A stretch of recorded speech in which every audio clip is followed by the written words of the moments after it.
que vous avez déjà pris 3 pas de recul sur votre cheval? Est-ce que tu as un cheval qui a une certaine musculature, tu rerègles la selle pour qu'elle soit parfaite, 3 mois après, il s'est un peu musclé, l'équilibre est plus bon. Ça peut être pour le bien-être animal, ça peut être pour la performance. Pour moi, les deux sont un peu liés. Les courses, donc en fait, tu as le milieu hippique, donc les courses, et le milieu équestre, l'équitation. La fille, elle a mis 20, 30, peut-être 40 000 euros dans le cheval.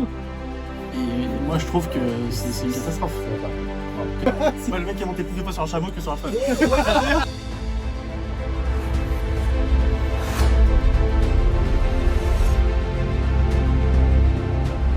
Bonjour à tous et à toutes et bienvenue dans ce nouveau Rhinox Talk. Rhinox Talk un petit peu particulier aujourd'hui parce qu'on va accueillir, discuter, échanger avec un individu qui pratique quelque chose de similaire à ce qu'on a l'habitude de faire chez Rhinox. Exactement. À savoir la morphoanatomie. Mais nous, la morphoanatomie, on se concentre sur les athlètes, sur les sportifs. Ici, on accueille Rémi. Bonjour Rémi. Bonjour. Qui pratique de la morphoanatomie dans le milieu équestre et donc qui va nous en dire plus. Exactement. Rémi, est-ce que je peux te demander de te présenter? Eh bien, je m'appelle Rémi, j'ai 24 ans et donc je suis analyste fitting. Donc, j'ai créé une société qui a pour but d'analyser la morphologie des chevaux, spécialisée particulièrement dans la selle, donc et son contact et son interaction avec le cavalier et le cheval. Et donc, on aide chaque jour les cavaliers et les chevaux à être mieux scellés. En gros. Ok. Et Excellent. donc, tu as fondé du coup Rémi Balanced. Ouais. Est-ce que ça fait longtemps que tu es dans ce milieu? D'où ça vient en fait? Alors, Balanced, ça a à peu près 6 mois maintenant. Moi, ça faisait à peu près 3 ans que j'étais vraiment dans ce milieu spécialisé dans la selle. Ok. Donc avant, en fait, je les vendais tout simplement. Mais le milieu de l'équitation, je monte à cheval depuis que j'ai 5 ans. J'ai monté pendant 15 ans jusqu'au plus haut niveau qu'on pouvait faire à cet âge-là. Donc j'ai toujours baigné dans ce milieu-là. Mon grand frère est cavalier professionnel à une écurie. Donc j'ai toujours baigné même dans cette partie plutôt haut niveau. Ok. Que de juste, entre guillemets, loisir. Donc c'est un peu de là qu'est venu tout ça. À la base, moi, je viens de France, donc j'ai eu tout ce parcours-là en France. Et il y a 4 ans et demi, je suis arrivé en Belgique et j'ai continué dans ce milieu. Ok. Incroyable. Donc ici, tu nous parles du milieu donc, de la selle en tant que telle. Donc c'est la principale zone de focus de ton activité. Si tu devais décrire ton activité à un auditeur ici qui ne fait pas du tout partie de ce milieu, concrètement, qu'est-ce que tu fais au quotidien? En gros, si je devais vraiment peut-être créer une métaphore, imaginons que la selle, ça soit la connexion de ton téléphone. Tu vois, quand tu es en Edge ou en 3G, une barre, ça bug, c'est compliqué, tu t'énerves, tu as peut-être même envie de casser ton téléphone. Moi, mon objectif, c'est de passer de ça à 5 barres de 5G, que ça charge vite, que la connexion soit fluide et qu'en fait, tout aille presque instinctivement, que tu comprennes ce que ton cheval ressent, que tu sentes son mouvement, que lui comprenne de manière fluide ce que tu lui demandes, et pour éviter toute crispation et pour augmenter le confort et la performance. Ok, magnifique. Et donc c'est vrai que voilà, la selle en tant que telle, je présume que toutes les selles ne sont pas les mêmes pour chaque chevaux et c'est donc bien là que tu interviens. Ouais. Avec Flo, c'est vrai qu'on on bosse dans la morphoanatomie et donc c'est vraiment le cœur de ce que nous on fait ici. Quelle est la part de morphoanatomie? Et peut-être avant ça, est-ce que tu peux Oui. rappeler ce que c'est au final? la Avant de morpho rappeler la morpho, moi j'ai juste une petite question parce que du coup, c'est vrai que on se connaît depuis un moment et on n'avait jamais vraiment discuté de ça. Mais c'est-à-dire quoi? Ça veut dire que il y a des soucis entre, on va dire entre guillemets morpho-anatomiques et la selle est là pour corriger ces soucis morpho-anates. Ou alors est-ce que, enfin, tu vois comment ça fonctionne en fait dans les sens? Que le but c'est de rééquilibrer, d'adapter, tu vois? En C'est gros, allez, on va dire que tu as ton cheval qui est presque unique, qui va avoir un équilibre, une morphologie, une manière aussi de fonctionner en mouvement, qui va avoir des incidences sur ta selle. Et donc le but, c'est d'avoir une selle qui soit le plus équilibrée possible pour que le cavalier soit le moins possible une charge, un poids Ouais, c'est ça. néfaste pour son dos. Parce que de base, il n'est pas fait pour te soulever. Et donc le but, c'est de créer un outil qui permette de stabiliser et de répartir au mieux la pression OK, pour ça, en fait. OK, c'est Donc super c'est ça un peu intéressant. le lien. C'est hyper de la selle. intéressant. Parce que c'est vrai que donc, du coup, pour embrayer un peu sur ce que tu dis, c'est vrai que nous, donc, on est focus forcément sur la morpho des athlètes, hein, puisqu'on travaille dans le milieu de la musculation. Et nous, enfin, l'objectif en tout cas qu'on va rechercher derrière la morpho-anatomie, c'est de recréer une symétrie. Donc en gros, le vécu de l'athlète dans son quotidien, sa pratique sportive à la salle ou même s'il fait d'autres sports, hein, Ouais. comme par exemple de l'équitation. ça va créer des asymétries. Et nous, le but, c'est de corriger ces asymétries pour ne pas qu'elles s'expriment trop en fait à la salle et du coup que ça crée des déséquilibres qui peuvent créer des douleurs, des pathologies, etc., en fait. Donc, ce qui est intéressant, ça veut dire donc chaque cheval est unique. Chaque Mhm. cheval va du coup demander une selle adaptée, mais ça veut dire que le cavalier, qui est un être humain et un athlète aussi, en montant, s'il a des asymétries, parce Ouais, que forcément il va avoir des préférences à droite, à gauche, etc., sans exactement. rentrer dans les détails, mais ça veut dire que la selle doit non seulement être adaptée au cheval, mais en fait aussi au cavalier finalement. Exactement. OK. Ouais, ça doit vraiment être adapté autant à l'un qu'à l'autre. Parfois, il y en a un des 2 qui est souvent oublié. Même si moi, je suis un peu de cette philosophie que, en général, quand la selle va au cheval, en termes d'équilibre, elle va aller au cavalier. Après, il y a tout ce qui va être réglage de siège, et cetera pour correspondre. Mais, dans l'esprit, ça va être vraiment adapté au cavalier si on a un bon équilibre déjà pour le cheval. Mais le vrai truc, c'est que parfois la symétrie du cavalier peut venir renforcer celle du cheval ou alors d'autres manières la compenser. Et donc ça dépend vraiment des chevaux et des cavaliers, mais ça a une vraie incidence parce que tu peux avoir, des chevaux qui, vont, aller bouger différemment, dans leur locomotion, parce que, ils ont cette asymétrie-là et que le cavalier en a une autre au-dessus et donc c'est encore des sujets qui sont, je trouve pas assez abordés, Ouais, tout à fait. même au sein de mon domaine, mais que moi je remarque, tous les jours en fait, quoi. Vous parlez ici tous les 2 de déséquilibre, enfin de système de désaxé et autres. Quels sont les signaux et je vous pose une question ici à tous les 2, vous 2 qui êtes très experts dans ces domaines respectivement, enfin en fonction des différents individus. Je commence par toi Rémi ici. Quels sont les signaux clés où tu te dis: «Bah, en fait, tiens, là j'observe un déséquilibre»? Alors, allez, on va commencer sans outils, OK. parce que moi, j'en ai qui peuvent un peu le mesurer, mais sans outils, ça va être surtout, en dynamique. Donc dans la locomotion, on va avoir, des membres qui s'engagent, pas autant que d'autres, une difficulté à se projeter peut-être dans certaines allures, à l'obstacle et souvent, ça va surtout être quand on passe, ce qu'on appelle d'une main à l'autre. Donc, allez, d'avoir ta main gauche qui est à l'intérieur ou ta main droite qui est à l'intérieur. Quand tu passes de l'un à l'autre, tu vas souvent là voir la main la plus facile qu'a le cheval et certaines asymétries ressortir plus que d'autres parce qu'il y a des chevaux qui en ont plus que d'autres et souvent, il faut savoir que le cheval, c'est pas un humain donc lui, c'est instantanément, il va, compenser, se mettre de travers et cetera. Il va pas réfléchir à pourquoi est-ce qu'il est comme ça. Directement, il trouve un mécanisme de «fuite» entre guillemets, C'est ça. ce qui peut être, profitable comme délétère, hein, Ouais, c'est ça ça. c'est Et donc ça s'observe, donc tu dis ça comme tu dis que le cheval, lui, est sur une fuite, c'est chez le cavalier que tu as observé qu'il y a des mouvements qui sont particuliers? C'est ça aussi. Ben, en fait, déjà le cheval, avec la connaissance, que j'ai, Mmh. je sais, déterminer ce qui est une locomotion normale d'une locomotion anormale. Ça part l'habitude quoi. Tu Ouais, as c'est ça, développé l'œil un peu exactement. comme ouais, c'est Exactement ça, et ouais. c'est Donc ça. même le cheval en liberté, je suis capable de déterminer si, s'il y a un problème locomoteur qui vient de l'avant-main, de l'arrière-main et cetera, Je C'est ça. t'interromps 2 secondes, mais tu parles de main et tout ça, tu parles du cheval? Oui, alors en fait, si tu veux, en équitation, tu vas avoir ce qu'on appelle main gauche, main droite. En fait, c'est quand tu es dans une piste qui est en gros un carré. Si tu es allé dans le sens où l'intérieur de la piste, c'est ta main gauche, du coup, OK. et ben, tu es à main gauche. Si l'intérieur de la piste, c'est ta main droite, tu es à main droite. D'accord, OK, OK, Donc d'accord. en OK, gros, OK. c'est à peu près ça c'est le ça. concept. Et donc, c'est un peu comme ça qu'on désigne pour savoir dans quel sens est la personne ou le cheval, quoi. OK, OK et d'accord, incroyable. alors Florian, chez l'homme, donc ici, bah, j'entendais vraiment que Rémi expliquait que c'était dans la dynamique, dans le mouvement ou autre. Est-ce qu'on peut retrouver des similarités? Est-ce que tu entends des similarités, chez les, qui se passent ici chez l'homme? En termes de d'asymétrie, ce qui est chouette, ou pas chouette, je sais pas très bien, mais en tout cas, ce qui est observable, on va plutôt dire ça comme ça, c'est que chez les êtres humains alors, je suis désolé si jamais il y a des grands amoureux des chevaux, mais je dirais chez les hommes Homo sapiens sapiens qui sont, je pense, plus complexes, de par, potentiellement, la façon dont ils se déploient, Ils se débrouillent, c'est ça.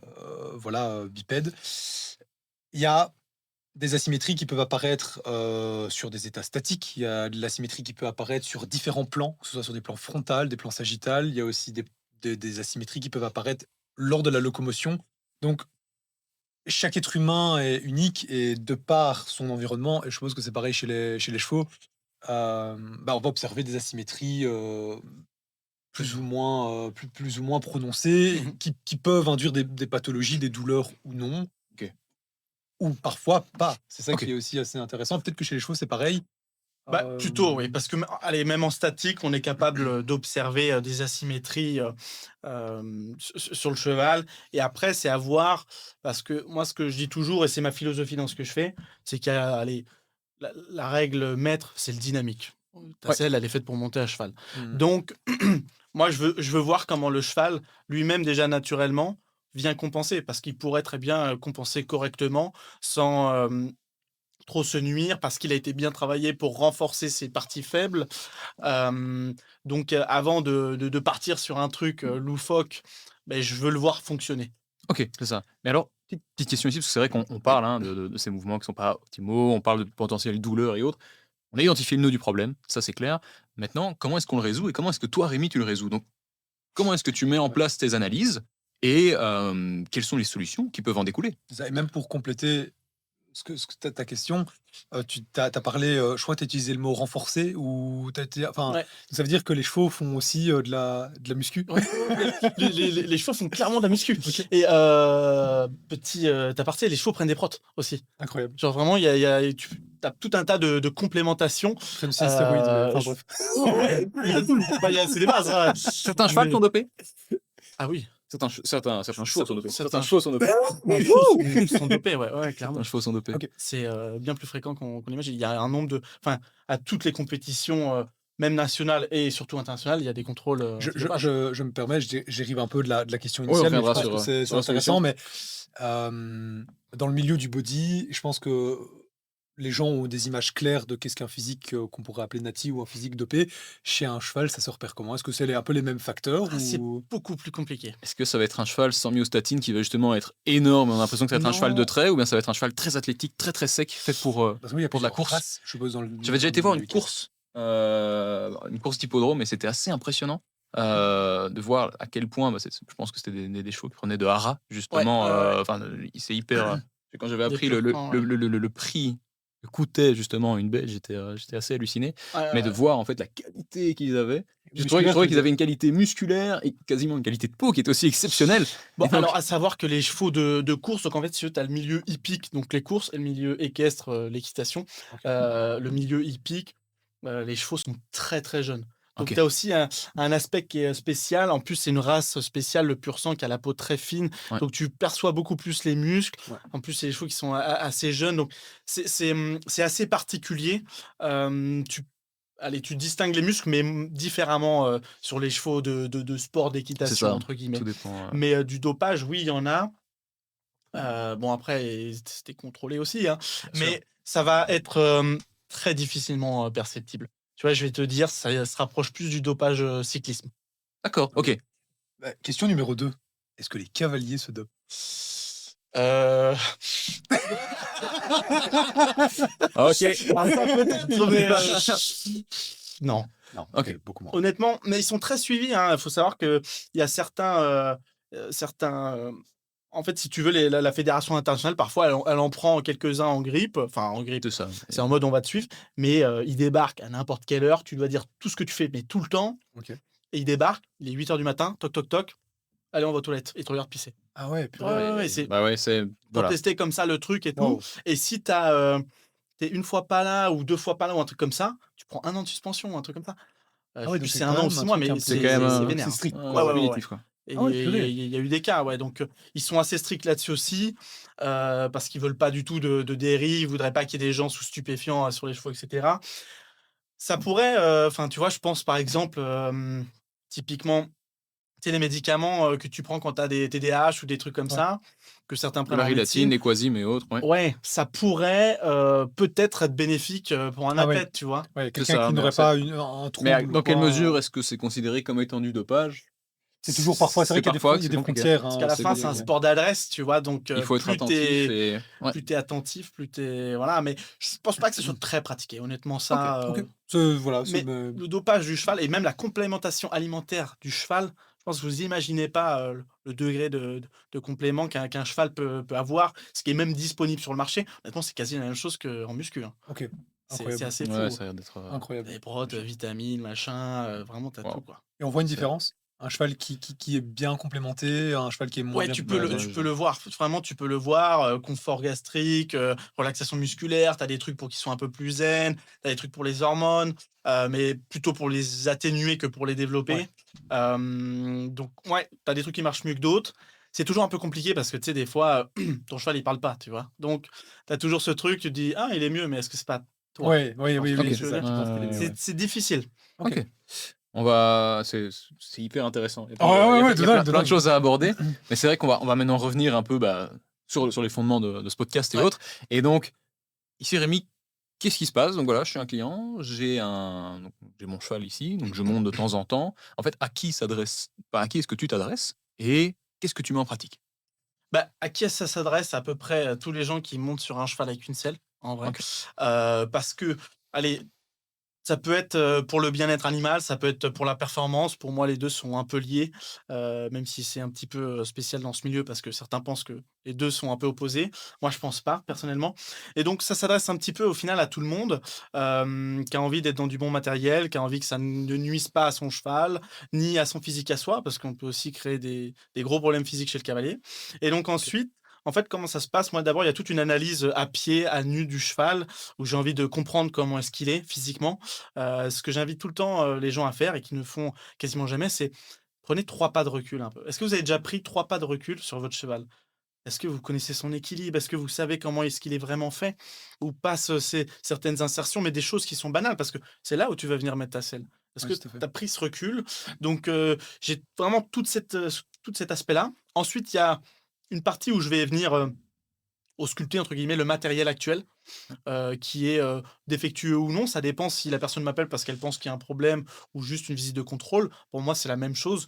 Je vais contrôler, les points d'usure, je vais contrôler est-ce que le matériel, il est bien droit, est-ce que la selle est pas vrillée et cetera.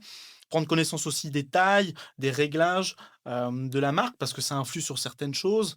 Hem Et ensuite, après, il y a une pause à nu sur le cheval pour vraiment voir comment les choses, se posent et puis ensuite, j'essaye souvent d'essayer, donc avec mon tapis à capteur, mais vraiment dans la configuration que les gens ont l'habitude d'utiliser. Donc j'apporte moi aucune correction à ce moment-là. Je veux vraiment tester, Ce qui se comme les passe, gens font d'habitude pour voir ce qui se passe et puis après souvent on vient corriger certaines choses. Soit on peut rééquilibrer directement la selle avec, des pattes correcteurs, soit on est obligé de la faire modifier et alors là, donc moi je dans tous les cas, je réalise, après un compte rendu OK. qu'on peut transmettre au sellier pour faire des modifications ou alors au sellier pour, qu'il vienne et qu'on puisse créer, une nouvelle selle, quoi. OK. Donc c'est un peu ça et puis après, ben moi, je peux avoir ce suivi de faire des consultations quand le sellier est là pour faire la selle afin d'être sûr qu'elle soit faite vraiment Pour, aux bonnes mesures et qu'elle convienne au cavalier parce que, parfois c'est parfait pour le cheval, pas du tout pour le cavalier et donc tu as c des exemples précis? Si? Parce que ouais, comment est-ce qu'une selle peut ne pas convenir à un cavalier, mais être idéal pour j'imagine dans ouais, la forme de sous la selle ici, ça épouse c'est parfaitement ça. du coup l'animal. Parfaitement équilibré, parfaitement, une pose, uniforme qui répartit bien les pressions. On bloque pas l'épaule, on bloque rien, on n'est pas du tout en contact avec les lombaires. Vraiment quelque chose de très propre, très bien, mais une taille de siège trop grande, trop petite, Ouais, c'est ça. OK, ouais. une taille de quartier ou C'est ce donc que ce c'est qu'on le quartier? en fait, les quartiers, si tu veux, c'est, le rond.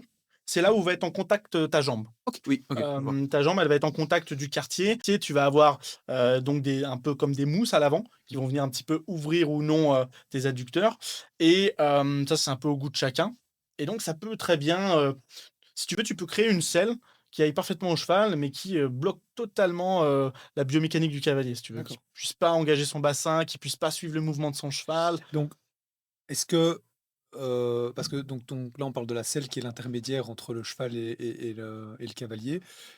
Est-ce qu'il y a des cavaliers et des chevaux qui sont, du coup, juste pas compatibles? Tu vois? Les gens enfin, OK, ça, c'est encore un truc qui est très neuf, dans ce milieu-là. Moi, je suis persuadé que oui, que OK, clairement, il y a des cavaliers qui ne sont pas compatibles avec, des chevaux. OK, Il y en a plein qui pensent que non, mais bizarrement, tu vas avoir, des cavaliers professionnels de haut niveau qui ont tout le temps le même type de chevaux, tu vois? Qui vont d'accord. rechercher ça, parce qu'ils ont bien compris que autant, en termes de comportement qu'en termes de physique, c'était des choses qu'ils arrivaient à mieux manager ou ça matchait mieux, tu vois? C'est ça, OK, d'accord. D'accord. Mais, chez le cavalier amateur, c'est très rare et moi, je vois des fois des cas comme ça, c'est compliqué. OK, Si OK, tu OK. veux, la fille, elle a mis 20, 30, peut-être 40 000 € dans le cheval, Et moi, je trouve Ouais, que et c'est une catastrophe, ça va pas, quoi. Waouh. que ça Ok. matche pas. Waouh. OK, putain, ça t'imagines? C'est ouais, l'investissement raté, hein, quand même. Ouais, c'est pas bon, Et c'est ça pas peut être des montants bien plus onéreux parfois, Bien tu vois. sûr. C'est ça, c'est c'est En moyenne, qu'est-ce que ça Ouais, c'est ce que représente j'allais dire, un ouais. cheval? Allez, je vais Allez. dire, si tu prends vraiment le cheval pour faire tes toutes petites épreuves et tes balades, sans dénigrer, hein. Attends, un Mais cheval de loisir, quoi. ouais, Ouais, un cheval de loisir, pour moi, ça va te coûter entre 10 et 20 000 euros à l'achat. à l'achat. Et puis Parce je suppose qu'après, il que faut la location de la Ah ouais, boxe, après, c'est ça va ça, te il faut coûter et c'est ouais, c'est 6 à 700 euros par mois, au moins. c'est Et ça, je te parle pour faire du loisir, hein. ouais, ouais, c'est, Sinon, ça peut être ça, bien c'est quand plus. tu parles, hein, quand, les chevaux sont en pension, demi-pension, Ouais, c'est ça, exactement, en pension je sais que parfois exceptionnelle. les gens se C'est un peu partagent comme les ton appart, chevaux hein, et t'as ouais. les charges et t'as le loyer, quoi. Tu vois, c'est pareil. Mais sauf que bah, là, tu payes pour un animal. Ouais, Si tu veux prendre des cours, c'est pareil, c'est encore en plus. OK, OK, Et OK. puis s'il est avec tout ton propre prot, ouais, avec tout ton ce que propre tu cheval. veux, Ouais. bah, c'est encore en Ah ouais, plus. ce qui fait en sorte de faire bonne Et santé, quoi. Ah ouais, t'as un Ils peu vivent comme sur une longtemps. voiture, les pneus, bah, t'as les fers, tu dois aussi changer Il toutes faut passer chez le la maréchal Ferrand et cassiflone. Donc ça monte très vite et à la fois, tu vois, un cheval de très haut niveau, t'en as qui peuvent se vendre 10 millions, tu vois. OK. Donc tu as un gap qui Pourquoi? est Parce qu'il y a un bagage, parce qu'il a gagné des compètes, parce que gagner des ou compètes. Tu as aussi le caractère de reproductabilité. Reproductibilité. Enfin, L'aspect ouais, reproducteur c'est exactement. ça, à du quel cheval, point tu vois, c'est donc ça. un étalon par exemple, s'il est très performant, très talentueux, il va pouvoir valoir très très cher. On a un exemple dans la discipline du dressage, le numéro 1 mondial est belge. Son cheval est un étalon et c'est un cheval qui vaut plus de 10 millions, c'est sûr. Waouh, OK, d'accord. Et Exceptionnel. parce il est stratosphérique, le cheval, il a un talent inné qui est exceptionnel, il est extrêmement bien monté et en plus il est étalon. C'est dingue parce que ça veut dire que enfin, moi, je trouve ça fou parce qu'on parle donc du coup d'un cavalier qui dirige un cheval, mais en fait, le cheval, il a aussi toute sa sphère, tout son environnement. Comme nous, hein, Ouais. tu vois, dans les humains, on dit Bayona, ah, c'est un prodige dans son milieu. Si on prend dans le milieu du body, Ronnie Coleman, un prodige qui était né pour tout ce qu'il a fait. Mais s'il veut pas monter sur scène, il montera pas sur scène. C'est une dinguerie. Je trouve ça Ah, fou, quoi. Donc il y a Je trouve ça fou. Donc, Ah chez bah les là, c'est chevaux, il y a pareil, ça hein. aussi, bah quoi. ouais, c'est ça. T'as un Ok. aspect, Ça. t'as des chevaux, ils sont pétris de talent. Aujourd'hui, ils ont décidé que non, ils ont décidé que non. C'est du Moi, stress ou autre, et- j'avais le cas quand je faisais du haut niveau. Donc moi, en fait, si tu veux, j'ai arrêté de monter à la fin des années poney. Mais tu vois, en poney, tu as déjà des niveaux au championnat d'Europe, etc. Et tout. Et donc, à ce moment-là, je faisais le plus haut niveau que tu pouvais faire à poney. Donc quand tu as 15 ou 16 ans, un truc comme ça. Ok. Et j'avais un poney qui était génial, ultra talentueux. Le jour où il avait décidé que c'était non, C'est tu non, pouvais quoi. faire ce que tu voulais, c'était Ah ouais. non, tu vois. Et tu sais pas le forcer. C'est là où, tu vois, tu as encore parfois, tu sais, les défenseurs des animaux qui sont là, ouais, machin, on les force, on les force. Je peux t'assurer que pour sauter une épreuve du niveau des Jeux Olympiques, le cheval, tu peux pas le forcer, hein, tu peux pas le violer, tu vois. C'est-à-dire qu'au bout d'un moment, il peut pas sauter 1,60 m, 2 mètres de large s'il en a pas un minimum envie. Ouais, C'est c'est ça, ouais. Ok, impossible. d'accord. Ou Donc, Ou il a alors, une c'était jamais monté personnalité, sur il un a cheval, un tu truc, vois. quoi. C'est un truc de fou, quoi. Ok. Enfin, je m'en rends pas compte. Moi, c'est vrai que les seules expériences que j'ai avec ça, moi, j'ai une petite sœur qui, elle, pratique, je pense, désolé si. si- Ouais, le mec est monté plus de fois sur un chameau que sur un cheval. Non, mais tu vois, enfin, moi, c'est tout ce que je connais. Et c'est vrai qu'elle, elle me parle un peu d'une personnalité, elle me parle un peu tu vois, comme un pote, quoi. Enfin, je sais pas, Ouais, tu vois, mais je ouais. trouve ça Bah, fou, alors quoi. parfois il y a un petit peu Aurélien, je sais même plus comment est-ce qu'on dit, mais en gros quand tu humanises un petit peu trop le cheval, tu vois. Ok. C'est-à-dire qu'à la fin il a pas le cerveau d'un humain non plus. Enfin, D'accord. tu vois, Ok, ok, bien ok. sûr. il y a quelque chose. Le cheval, si tu veux, tu peux avoir des connexions très très fortes avec lui. Faut pas penser non plus qu'il va résoudre des équations, tu vois. Exact. Enfin, tu sais, faut faire quand même deux, trois Ouais, différences, ouais. tu vois.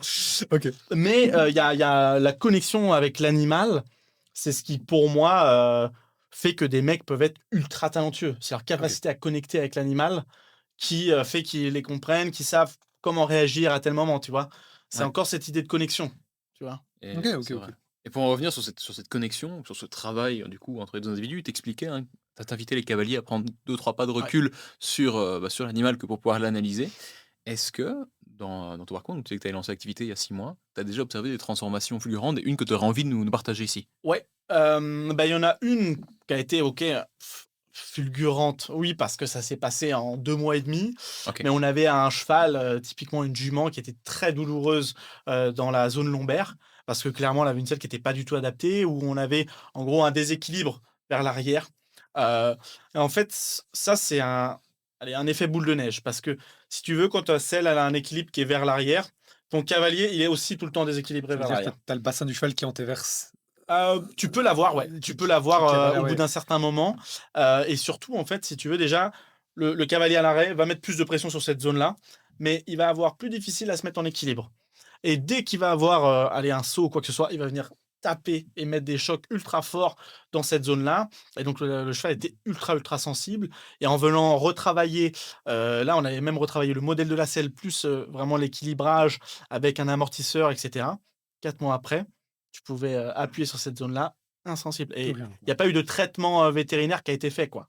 Donc, Donc, ouais, juste par un travail biomécanique, c'est ça. de restructuration, du Ouais. coup, forcément, un travail musculaire qui s'opère C'est différemment. ça. Il y a Ouais, quelque et chose c'est qui et c'est apparaît. là où c'est aussi délicat parce que parfois, si tu veux, tu as un cheval qui a une certaine musculature, tu règles la selle pour qu'elle soit parfaite. 3 mois après, il s'est un peu remusclé, l'équilibre est plus bon, Ah oui, tu vois? ah oui, oui. Donc Donc il y a des i réadaptations. ça, ouais, c'est ouais. ça que les gens ils disent: «OK, enfin ma selle est parfaite et tout». Ouais, mais OK, si elle était pas parfaite et qu'elle l'est et que tu travailles normalement dans le bon sens, il va se muscler et s'il se muscle Ça veut dire que la selle va redevenir obsolète, ouais, entre guillemets, quoi. exactement. Et donc, quoi, à Et ce donc, moment-là, vous conservez alors donc c'est comme s'il y avait des selles un peu transitoires entre l'état pathologique initial et l'état d'équilibre, on va dire. On peut conserver cette selle, en créer une seconde qui, du coup, va. En général, on reste avec un modèle. Moi, ma philosophie, c'est qu'en gros, l'équilibre de la selle, on peut le modifier avec des pattes correcteurs. Moi, j'ai tendance à dire, si je dépasse 10 mm de correction, on vient intervenir sur la selle. C'est-à-dire qu'on vient la modifier, elle, directement, parce que je trouve que c'est trop pour appliquer une correction via un adaptateur. On perd trop en stabilité. Pour moi, c'est pas bien. Mais donc, oui, il y a cet aspect-là de modifier comme ça si le cheval évolue. Donc, tu as un suivi qui est un peu constant parce que, si tu veux, tu as ça. Mais typiquement, en gros, les chevaux, l'été, ils vont souvent beaucoup plus au pré. Tu as Ouais. l'herbe qui est riche, ils mangent. Et donc, leur physique, en fait, va varier, même naturellement, Ah ouais. d'une saison à l'autre, tu vois, de d'accord. l'hiver à l'été. Donc, Ouais, c'est même vrai. Oui, ça, c'est ça vrai qu'ils s'observe. sont pas toujours le même physique tout au long de l'année non plus. Ouais, On ouais, observe ça, ouais, ça, ouais, je le ouais, tout de suite. ouais, tout à Ouais. fait. Et ouais, non, ça, c'est sûr. C'est vrai qu'on l'a pas précisé ici au début quand tu présentais ton accompagnement, mais est-ce que tu te positionnerais davantage, Rémi? Donc tu l'as déjà un peu expliqué dans le podcast, hein, mais ta posture est davantage préventive ou alors est-ce qu'elle guérit? Parce que j'imagine souvent quand on t'appelle, c'est en disant tiens, j'ai une anomalie sur le cheval, j'observe, j'ai quelques douleurs. Bah, ma philosophie, c'est qu'elle devienne préventive. Ouais. C'est Mais l'objectif. allez, 80 % du temps, on m'appelle plutôt pour guérir que pour prévenir. Et honnêtement, j'ai des cas où je me dis, mais si seulement ils y avaient pensé avant, en prévention, en suivi, en fait, contrôler que Exactement. tout va Ouais, bien, ouais, ouais, tout à fait. mais ils auraient économisé des dizaines de En milliers fait, d'euros. ce que tu dis là, c'est ce que je me disais. En fait, en gros, donc toi, on t'appelle plutôt pour du curatif, alors qu'en fait, d'une certaine manière, il faudrait que les gens, de façon préventive, fassent Mhm. appel à toi. Eh ben, Ouais. moi, c'est un peu le constat que j'observe pour la morpho. Nous, en fait, on intervient dans le milieu d'un processus, alors qu'en fait, fondamentalement, ce serait trop bien que ce De soit pouvoir agir agir dès au le départ. début, en fait. C'est ça, justement, pour justement pouvoir. Comme C'est ça. comme l'essence même de la médecine chinoise, mais qui n'est pas toujours compris Mhm. en Occident. Donc, Oui, c'est ça. Ouais, On ouais, appelle ouais. le médecin On appelle le médecin quand on est malade. Voilà. Nous, maintenant, en Occident. Alors qu'il faudrait qu'on. Oui, nous, en Occident. Alors ouais. qu'il faudrait être dans une autre logique où, bah, justement, on met en place un nouveau Ouais. cadre de vie C'est et ça, une ouais. hygiène de vie que C'est pour ça. pouvoir arriver à ce Ouais, et stade-là. c'est compliqué. Des fois, tu te dis, est-ce que je dois tu sais, mener ma propagande avec mon drapeau, on va prévenir, ou est-ce que bah, voilà, les choses sont comme ça, bon, bah, on va guérir, tu vois. Ouais, c'est ça. Et Mais c'est compliqué. Et moi, par exemple, j'ai une cliente, elle a laissé le problème courir 1 an. J'ai eu la consultation il y a 4 mois. Elle n'a pas pu remonter dessus depuis, hein. C'est-à-dire que moi, j'ai décelé, déjà, il y avait un problème de modèle pour elle et pour le cheval qui était trop important, qui nécessitait de changer de selle. Ouais. Faut savoir qu'une selle, allez, on va dire, c'est entre 3 et 5 000 euros. Wow. Donc, une selle de sport, hein, c'est entre 3 et 5 000 euros. Et maintenant, même 6, j'ai envie de dire. Et donc, elle doit changer de selle. OK. Ça fait 4 mois qu'elle peut pas monter sur son cheval. Elle a des frais vétérinaires. Et le problème a été créé par la selle. Ah ouais. Tu vois. Ok. Le cheval, il a bientôt 18 ans. Donc, si tu veux, la carrière du cheval va s'arrêter, tu vois, sportive. C'est quoi plus ou moins En gros, normalement, je crois qu'un cheval peut pas faire une épreuve internationale passer 20 ans et il peut pas en faire une nationale avant 4 ans, D'accord, OK. monté. Ouais, donc ils ont une grosse quinzaine d'années, Ouais, c'est ça. Et on va ouais. dire, allez, le prime, c'est de 9 à 14, on va OK, dire. ouais, De c'est 9 à ça. 14, c'est vraiment le prime. Et donc, comme chez un humain, plus t'es vieux, plus c'est difficile de se reconstruire Ouais, physiquement. Donc, ça va être compliqué, tu vois. ouais, tout à Et fait. il y a eu clairement une erreur dans le suivi, tu vois. Donc, c'est ça qui est compliqué. Et c'est là que j'ai essayé d'intervenir parce que parfois, justement, en suivant, tu peux éviter C'est des ça. drames, quoi, tu Ah vois. ouais, c'est clair. On l'entend bien dans ton discours ici, et ça va un petit peu nous mener sur la clôture de ce podcast ici. Dans le futur, Rémi, où est-ce que tu te vois? Tu es principalement, tu es accessible à tes services pour le bien-être de l'animal. On a parlé longuement aussi du cavalier. Est-ce que tu te vois un jour traiter, aider ces cavaliers petit à petit sur ton contenu? Et donc, tu nous diras d'ailleurs où on Ouais, peut te suivre, mais ouais, je vois que tu commences à mettre des réels pour retravailler sa proprioception et ouais. autres. Est-ce que l'accompagnement du cavalier est vraiment nécessaire, et qu'est-ce qu'il y a à y apporter? Bah, pour moi, l'accompagnement du cavalier, il est, essentiel, il est inévitable, mais j'ai envie de te dire, allez, en termes business, le marché est pas prêt.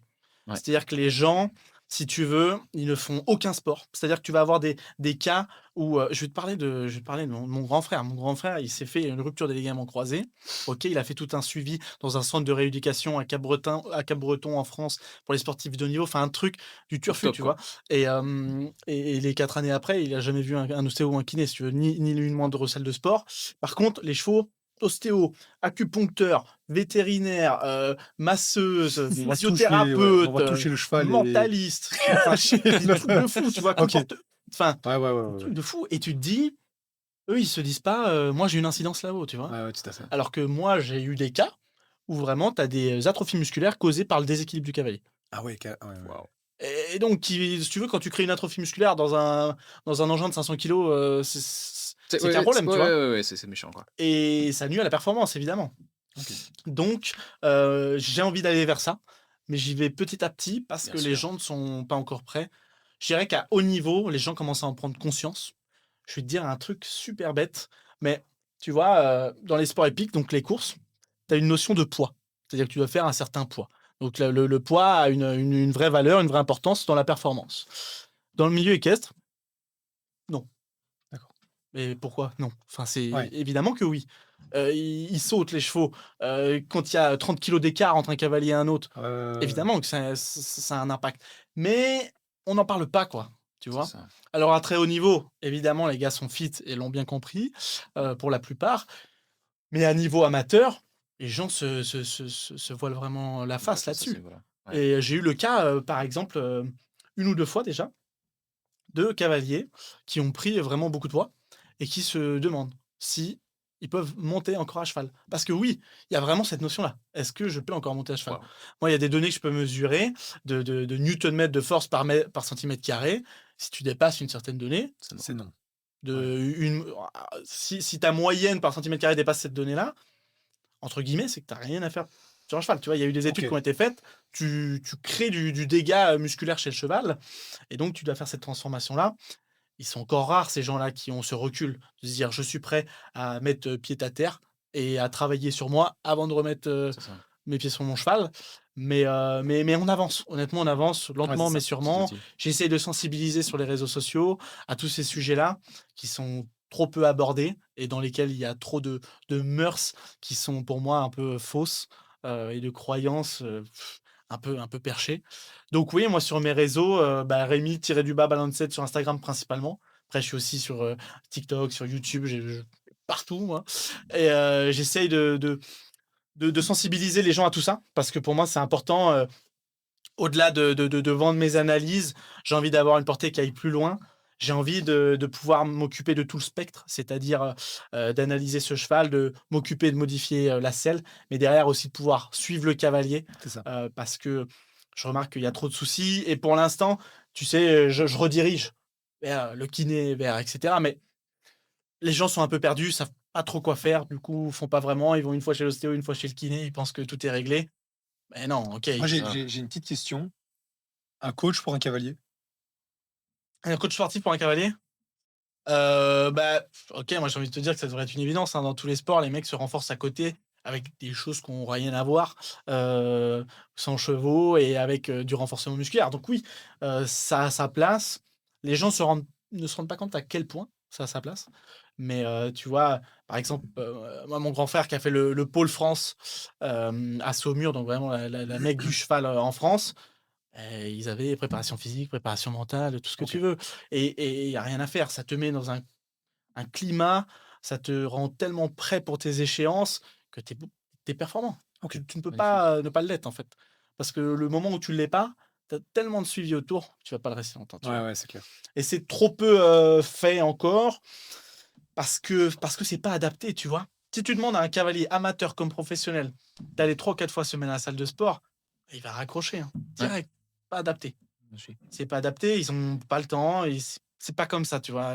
On conscientise la notion de performance alors qu'en fait, on est peut-être juste dans du bien-être, Oui, dans un travail animal. c'est ça. Et OK, le cavalier, j'ai envie de te dire, lui, il va te dire: «Écoute, moi, je fais mes classements le week-end, pourtant, Ouais. bah, je bois des bières, je fume, je m'en fous», tu vois? Ouais. Et ça Et devrait pas, encore, tu vois? Ah, tout il à fait. faut, Ok. ça nécessiterait encore un éveil des consciences Ah ouais, nécessaire qui clairement. doit petit à petit Ça va être lent. se faire. Ça va être lent, ça va prendre du Ouais, temps, mais chacun ici, bah, dans nos ouais, différents travaux, on essaye d'y contribuer d'une certaine façon. c'est ça. Si tu devais parler au Rémi qui est rentré pour la première fois dans un box, qui a été pour la première fois en présence d'un cheval, qu'est-ce que tu lui dirais aujourd'hui? Hem, Prends 3 pas de recul Prends et 3 pas de observe. recul. Prends 3 pas de Ok, recul et observe. incroyable. Super. Un tout grand Incroyable. merci, en Merci tout beaucoup. cas, Avec Rémi, plaisir. pour cette Super. venue. Eh bien, merci à vous tous et toutes, auditeurs, que ce soit sur YouTube ou Spotify, pour votre temps, pour votre écoute. Voilà. Donc, avec Florian, on va continuer d'entamer ces différents podcasts. Et surtout, on prendra aussi le temps de faire peut-être un épisode supplémentaire avec Rémi pour pouvoir discuter de morphoanatomie plus concrètement et faire une comparaison axée humain et ici animal pour pouvoir vraiment balayer toute cette structure-là si vous n'avez pas eu assez dans ce podcast-ci. On se retrouve très prochainement sur cette chaîne. N'hésitez pas à vous abonner. Et sur ce, à la prochaine. Ciao, ciao!